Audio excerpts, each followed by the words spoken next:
Olá para você, seja muito bem-vinda, muito bem-vindo ao Agente de Conta, o videocast do Tribunal de Contas do Estado de Rondônia. E hoje, com muita alegria, nós estamos recebendo aqui o procurador do Ministério Público de Contas, Ernesto Tavares Victória.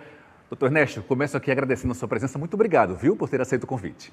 Eu que agradeço, de ter essa oportunidade, essa honrosa oportunidade de se fazer aqui presente e poder contribuir, responder os seus questionamentos e poder ter um momento aqui de diálogo com a instituição e poder esclarecer, que a gente te conta, né? É verdade, a gente te conta. Nós falaremos muito de MPC, falaremos muito da sua atuação também, mas eu quero começar aqui com uma curiosidade que eu fiquei sabendo ao longo do papo que nós tivemos previamente, de preparação para essa entrevista, quando surgiu o convite. Sim. O senhor teve uma carreira na aviação, é isso? Explique exatamente, doutor Ernesto, como é que foi isso e por quanto tempo o senhor foi piloto? A minha profissão inicial foi piloto de avião. Eu tive a oportunidade, uma grande oportunidade de ficar em 4 anos, foram 4 anos de experiência. Então, logo assim que eu terminei as escolaridades básicas, eu tive essa oportunidade de fazer um curso de piloto na cidade de Londrina, no Paraná. Sim. E um curso prático em Itápolis, no interior de São Paulo. Então, o senhor nasceu em São Paulo? Eu sou paulista. Sou paulista, da cidade de Oswaldo Cruz, do interior, perto do Presidente Prudente.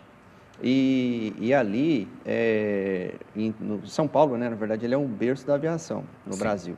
Sim. Então, as melhores escolas, as melhores oficinas de manutenção de aeronaves, elas são sediadas na Grande São Paulo. Então, a gente tem ali uma expertise por parte do time pedagógico. E o Aeroclube de Itápolis é um dos mais famosos do Brasil. E ali eu tive a oportunidade de fazer meu treinamento e trabalhei em Cuiabá, na cidade de Cuiabá, e também em Vilhena, no interior de Rondônia. Que coisa fantástica isso, doutor Ernesto. Eu fiquei muito impressionado.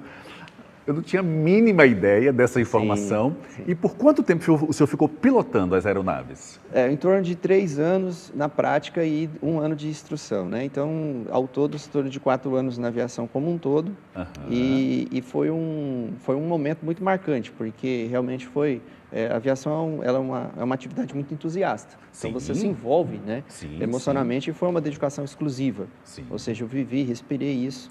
E foi muito intenso.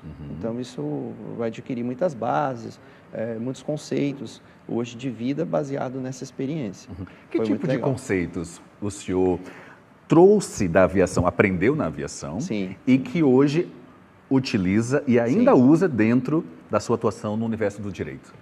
Talvez o aspecto da política organizacional, a capacidade organizacional, ela tá na aviação, ela é muito forte.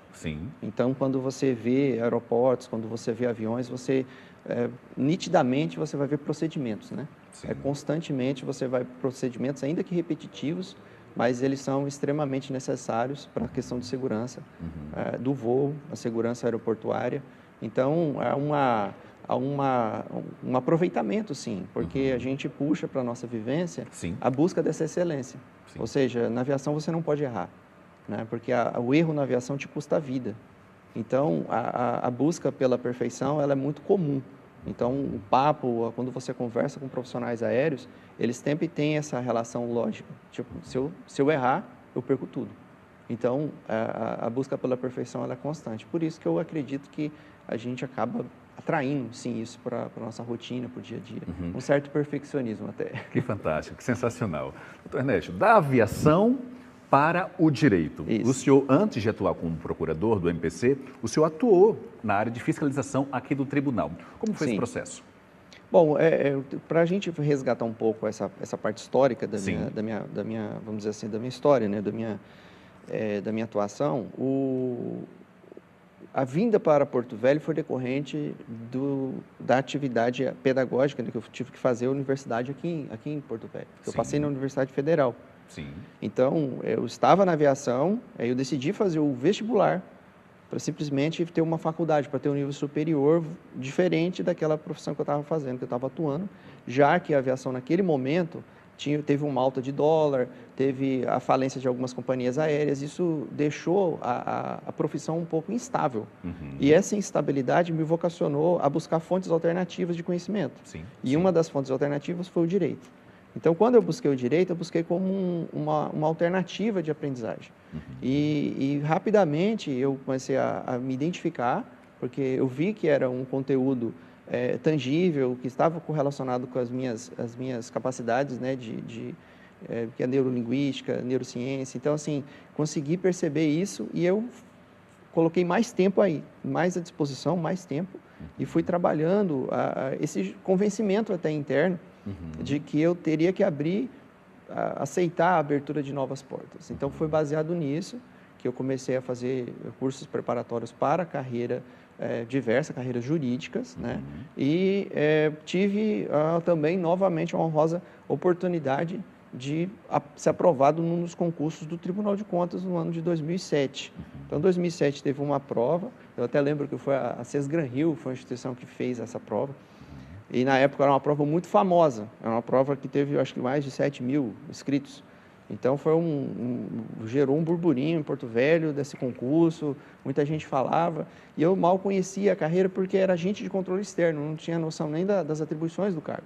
E aí eu vi essa oportunidade, né, comecei a me dedicar ao tipo de conhecimento que é da área de controle externo, que é a atuação de controle, né, que envolve direito financeiro, envolve muito direito constitucional e administrativo.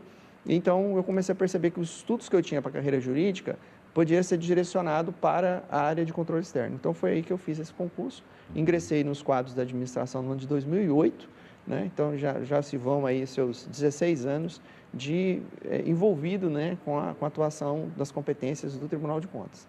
E eu tenho, né, eu acho que é até meio dedutivo, né, que a partir do momento que você ingressa nos quadros da carreira, você começa a gostar. Né, eu entrei, comecei, meu primeiro órgão setorizado aqui dentro do tribunal foi o DECAP, foi o Departamento de Controle de Atos de Pessoal, aposentadoria, pensão, reforma, reserva, análise de edital de concurso público. Então, foi rapidamente ali, eu também peguei base e fui trabalhar também em assessoria de procurador. Então, quando eu tive a oportunidade de trabalhar com a procuradora Érica, eu trabalhei na assessoria com ela. E aí isso foi pegando gosto pelo Ministério Público de Contas. E eu também fui vendo, e surgiu o concurso, né, de procurador da carreira. Então, eu já estava com uma certa base de conhecimento e fui estudando automaticamente, não tem como, né?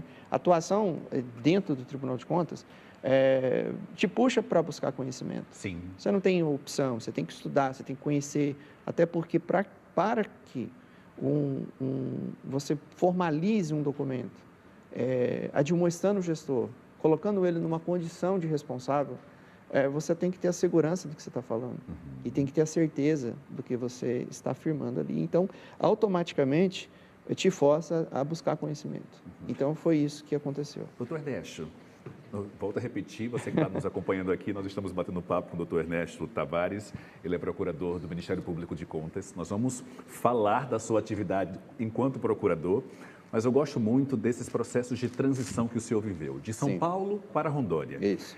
E também da aviação para uma carreira no universo do direito. Exatamente. O que foi fundamental para que o senhor fizesse essa transição e não necessariamente olhasse para trás, respeitando, claro, a sua história, mas desligando, mudando essa chave?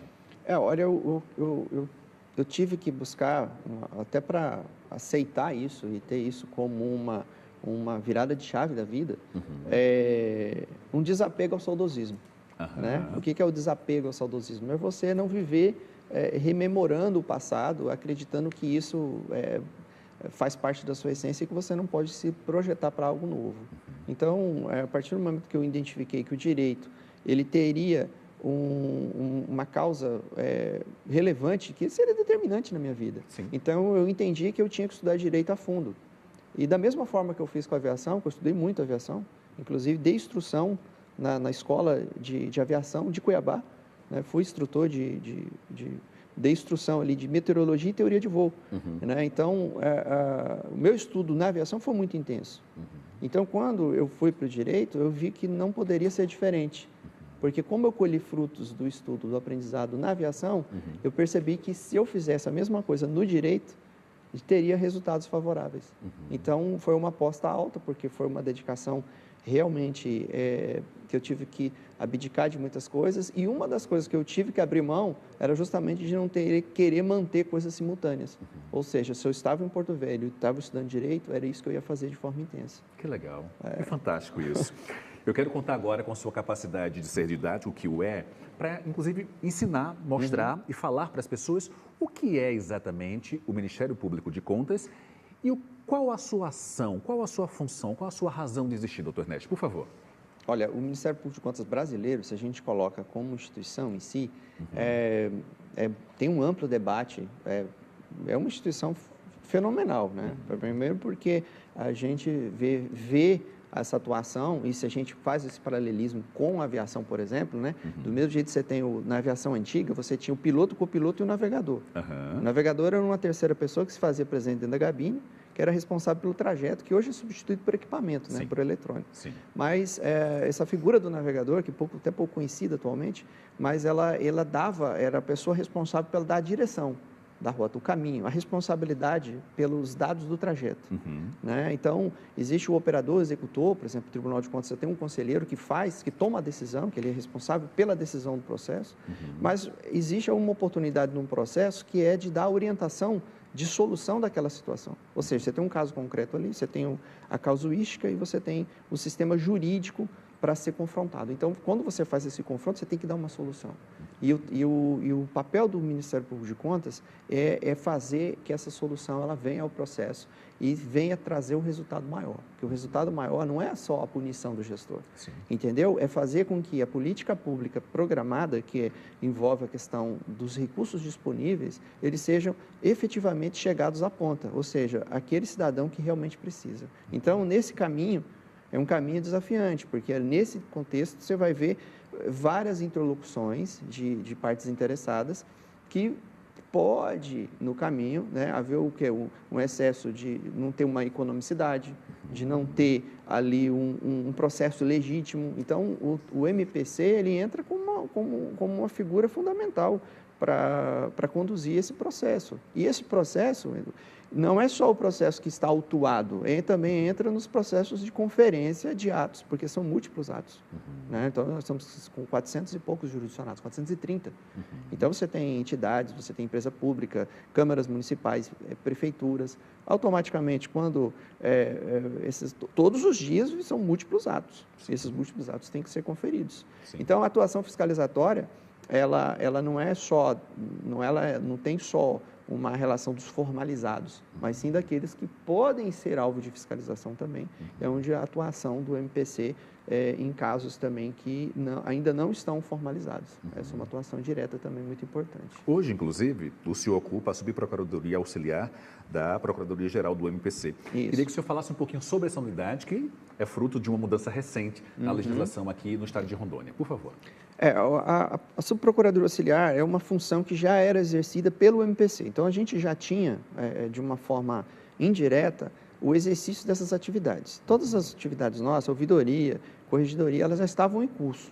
Então, a gente conseguiu, nesse ano, a identidade. Então, por exemplo, se você quer, eu quero ter acesso à ouvidoria do MPC, então hoje você tem um procurador designado para essa atividade. Mas ela tinha ouvidoria. Né? Então, a atuação auxiliar a gente fazia. Então, a gente já tinha a oportunidade de ir nos eventos, de comparecer, de dar o suporte para a Procuradoria-Geral, porque muitas das vezes a Procuradoria-Geral ela é demandada simultaneamente de atividades no mesmo dia, então ela precisa de um auxílio. E essa função, né, essa identidade agora que a gente tem, eu acho que gera facilidade na rotina. Então, está facilitando muito a rotina, porque a gente agora tem o CAU, nós temos uma corregedoria, então, assim, essa identidade, ela está forte, ela está clara, então, o meu papel hoje é de fazer a função da subprocuradora auxiliar. Então, nós trabalhamos com busca de convênio, com busca de conhecimento da instituição, busca de canais sociais, para que a sociedade tenha acesso ao MPC. Então, o trabalho do auxiliar é complementar a rotina de um procurador-geral. Perfeito. Doutor Ernesto, Observando acima de tudo a atuação do MPC e estando agora em Porto Velho, eu tenho Sim. visto efetivamente o quanto atuantes vocês efetivamente são. Qual a sua leitura da atuação do nosso MPC diante do cenário nacional? O nosso MPC, ele é exemplo. Isso não é eu que falo, isso eu estou replicando ao que vários outros procuradores de contas do Brasil acabam retratando do nosso cenário. Então, a nossa corregedoria, por exemplo, a gente fez um plano de correção. Quando eu fui corregedor, fui 4 anos corregedor do MPC. E nessa função de corregedor, o exemplo, nós tivemos quase a procuradora Érica, a procuradora Ivonete também foram a doutora Érica, nesse momento, ela é corregedora do MPC.